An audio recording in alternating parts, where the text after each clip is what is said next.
5 राज्य के इलेक्शन संपूर्ण होने पे आज रिजल्ट देश के सामने में आएगा।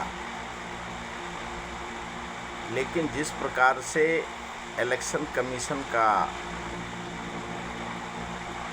आधिकारिक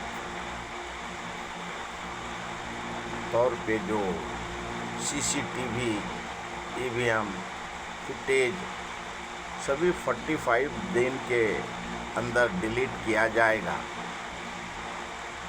अगर सीसीटीवी फुटेज में कोई परेशानी नहीं है और ईवीएम अगर निष्पक्ष है, वीवीपैट, तो जनता के लिए ये जो वोटिंग का लोकतंत्र को मजबूती के लिए जनता 145 करोड़ जनता वोट करता है, उसमें रक्षा, सुरक्षा, महंगाई, बेरोजगारी सभी आते हैं। और इसके लिए हम वोट किसको दे रहे हैं, ये सवाल पूछने का बाबा साहब अम्बेडकर ने जो लोकतंत्र बनाया है वो जनता का अधिकार है। इसके लिए जो सीसीटीवी फुटेज और ईवीएम का डिलीशन वो लोकतंत्र पे खतरा है। अभी पूरे देश में जनता का जो पैदावार करता है, आज़ादी के बाद से किसान अपना सरकार के पास चावल, धान, गेहूं सरकार को देती थी, खरीदती थी सरकार। अब जमीन है नहीं और सरकार जो टैक्स लेती है इसके लिए लेती है कि सरकार जनता को सुविधा मुहैया कराता है।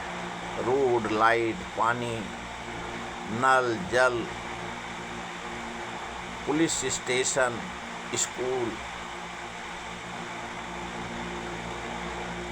हॉस्पिटल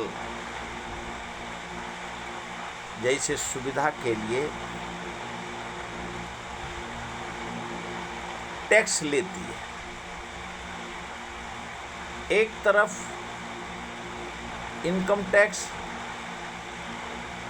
उसके बाद हर चीज पे जीएसटी और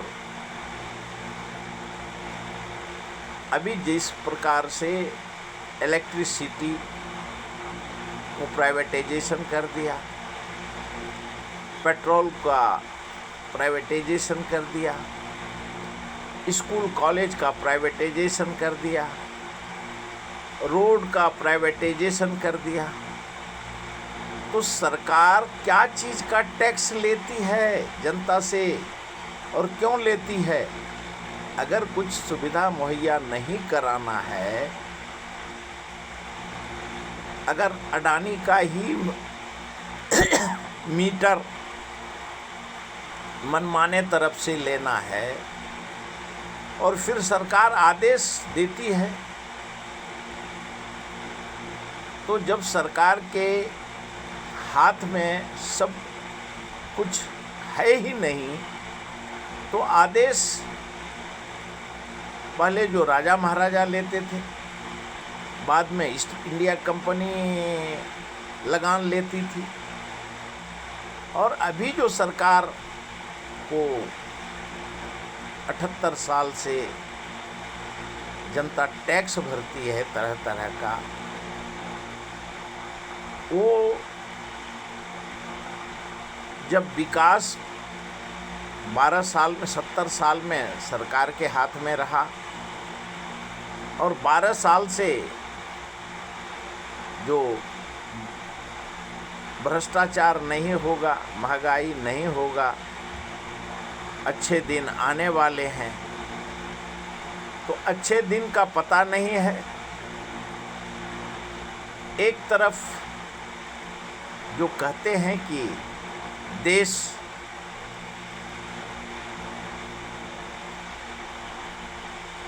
सुरक्षित हाथों में है, नरेंद्र मोदी जी और अमित शाह के हाथों में है, और फिर वहीं सही में कहते हैं कि हिंदू खतरे में है, बटेंगे तो कटेंगे, हिंदुस्तान पाकिस्तान कब्रिस्तान शमशान।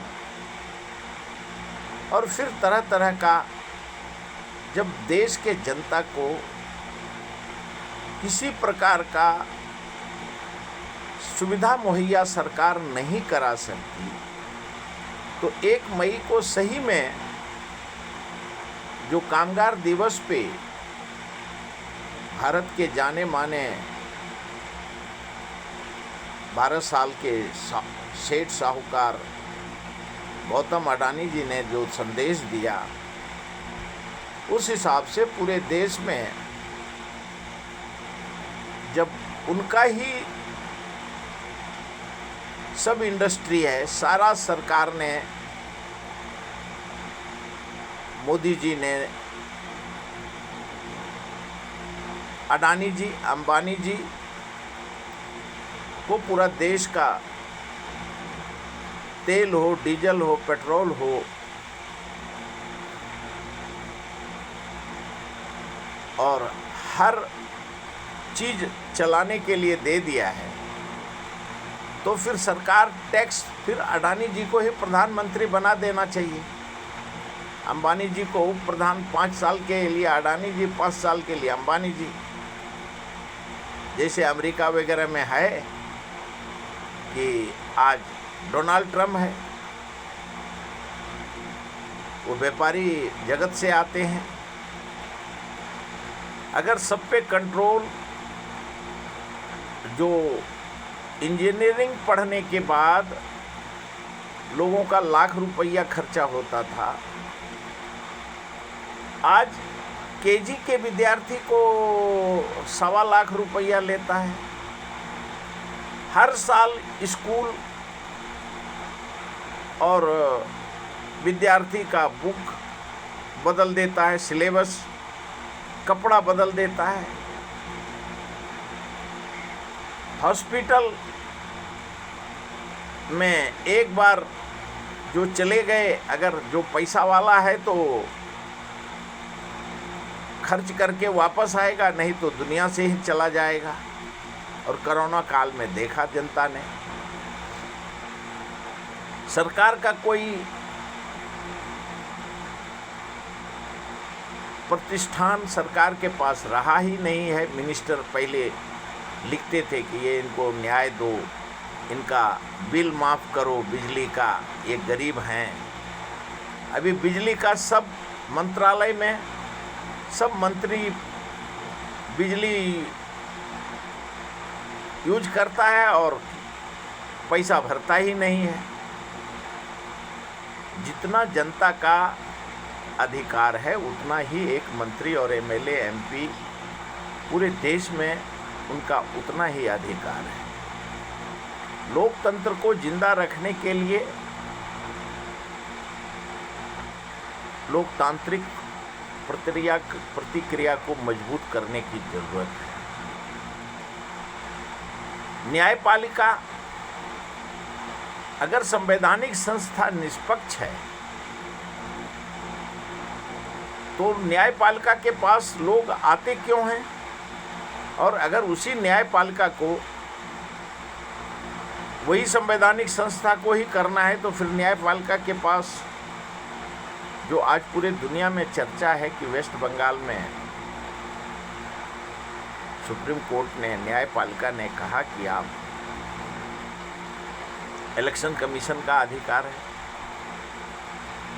अगर इलेक्शन कमीशन निष्पक्ष होता,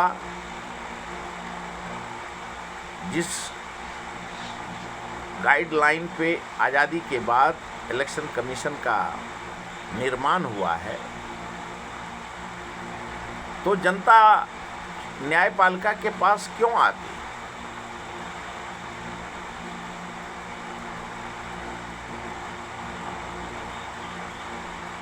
और जिस प्रकार से प्राइवेटाइजेशन आज गली से दिल्ली तक, कश्मीर से कन्याकुमारी तक, और हर चीज़ पे कब्जा सरकार चलाने के लिए पैसा जनता का, जनधन योजना में 500 रुपया जमा कराया गया वो जनता का, और मालक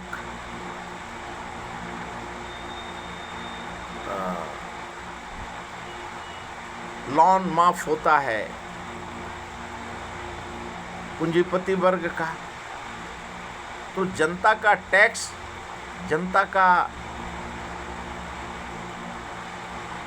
जनता को एमएसपी देते नहीं। 30-15 रुपये का टेलीफोन रिचार्ज होता था, उसको 350 कर दिया, और आम आदमी के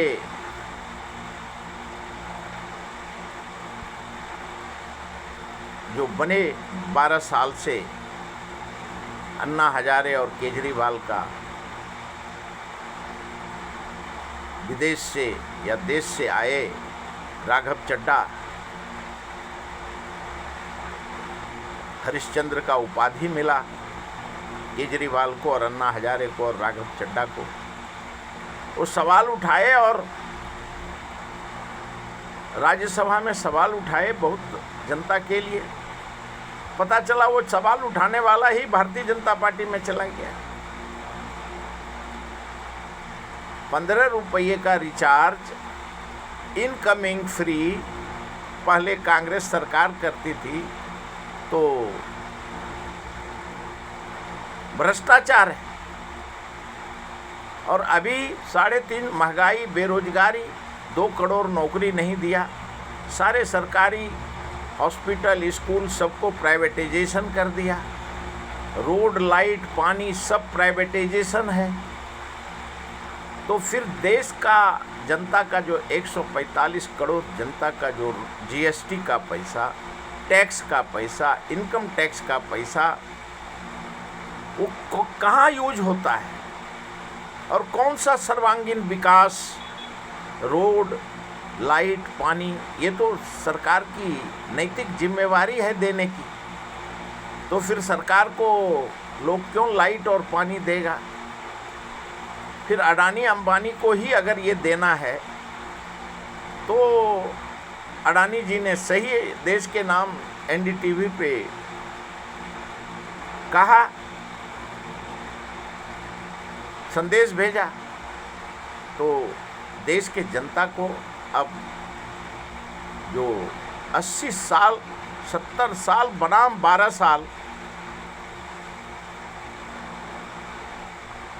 सुब्रमण्यम स्वामी आरोप लगाते हैं कि जो 4 महिला के ऊपर जिसको एमपी, एमएलए, मिनिस्टर बनाया है, उनको हम बिस्तर होना पड़ा। डोनाल्ड ट्रंप जी वही बात कहते हैं मोदी जी का नाम लेकर के कि भारत में ऐसा है, मधु किश्वर हो, विश्व गुरु नहीं बोल सकते, ये मुरली मनोहर जोशी कहते हैं। वो भी भारतीय जनता पार्टी के सबसे पुराने नेता हैं। और सुब्रमण्यम स्वामी सबसे पुराने हैं राजनीति में। तो देश के जनता को जो लोकतंत्र है उसको जिंदा रखने की जरूरत है। जो प्राइवेटाइजेशन किया है उसको राष्ट्रीयकरण हो, और ईवीएम, वीवीपैट और ज्ञानेश गुप्ता के ऊपर जनता का विश्वास नहीं है। और लोकतंत्र में सीसीटीवी और फुटेज 2014 तक तो बहुत हल्ला करते थे, यही भारतीय जनता पार्टी के सारे बड़े बड़े एकदम से प्रेस कॉन्फ्रेंस, इतने बलात्कार, एक बलात्कार हुआ पूरा देश में आंदोलन मचा दिया। आज हर राज्य में हजारों रोज बलात्कार और उनकी हत्याएं होती हैं। सवाल का जवाब कौन देगा? विरोधी पक्ष नेता राहुल गांधी पूछते हैं सवाल, उसको सवाल का जवाब नहीं देना पड़ता है। और इसके लिए भारत के जनता को जो महंगाई, बेरोजगारी, जिस चीज़ का टैक्स जनता भरता है उसको उसका फ़ायदा होना चाहिए। चाहे वो रेल है, रेल में सीनियर सिटीजन का आज़ादी के बाद से 2015-18 तक लोगों को, सीनियर सिटीजन को कंपनसेशन छूट मिलता था, वो मोदी जी ने ख़त्म कर दिया। बीजेपी सरकार ने, आरएसएस और बीजेपी ने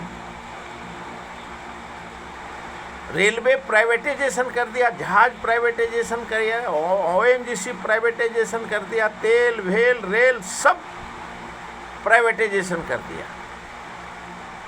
और फिर काहे का प्रधानमंत्री, काहे का मुख्यमंत्री और काहे का एमएलए, एमपी, जब अगर प्राइवेट कंपनी को ही मनमाना टैक्स देना है, महंगाई का शिकार होना है, तो किसके लिए देश का जनता टैक्स भरता है? 2% टैक्स से, और जो इतने बड़े बड़े घोटाले पकड़े गए, वो उस पैसे का कहाँ सदुपयोग हुआ, किसके पास है वो? और इसके लिए जब तक लोकतंत्र में बैलेट पेपर से इलेक्शन नहीं होगा, इलेक्शन कमीशन निष्पक्ष नहीं होगा, तो जिस प्रकार से 12 साल से तानाशाही रवैया से जनता त्रस्त है, उसका जवाब देना होगा। रोटी, कपड़ा, मकान और जो बड़े बड़े 12 साल में घोटाले हुए हैं, उसका जवाब देना होगा। और इलेक्शन कमीशन को, संवैधानिक संस्था को निष्पक्ष होना होगा, क्योंकि जो 12 साल में जितने घोटाले संवैधानिक पद पे बैठे अधिकारी, चाहे न्यायपालिका में रहे, संवैधानिक संस्था पे बैठे रहे, और जो राजनीति में आज जितने भी घोटाले 12 साल के हैं, उनका जवाब जनता को देने होंगे। और राहुल गांधी ने सही कहा है कि ज्ञानेश गुप्ता कितना भी रिटायर हो जाएगा, फिर भी हम कानून उसको लाएगा। नरेंद्र मोदी, अमित शाह और बीजेपी का सरकार, जो भी घोटाले हुए हैं, सबका जवाब 145 करोड़ जनता को देना होगा 12 साल का। जो आज भारत का जनता भिखारी और जो झूठ, फरेब, जाल, मकड़ा बोल करके सत्ता में बैठे, वो सबसे बड़े घोटालेबाज हो गए। इसके लिए राहुल गांधी जो बोलते हैं और ईवीएम मशीन और ज्ञानेश गुप्ता के ऊपर देश विश्वास नहीं करता है। और देश ने देखा किस प्रकार से 5 राज्य का इलेक्शन में चीरहरण हुआ है, वो बिहार में देखा लोगों ने। और पूरे देश में जो 2019 और आज तक इलेक्शन हो रहे हैं, उसके ऊपर सवालिया निशान खड़ा है। लेकिन वक्त पे जवाब देने होंगे। अभी तक इतना ही।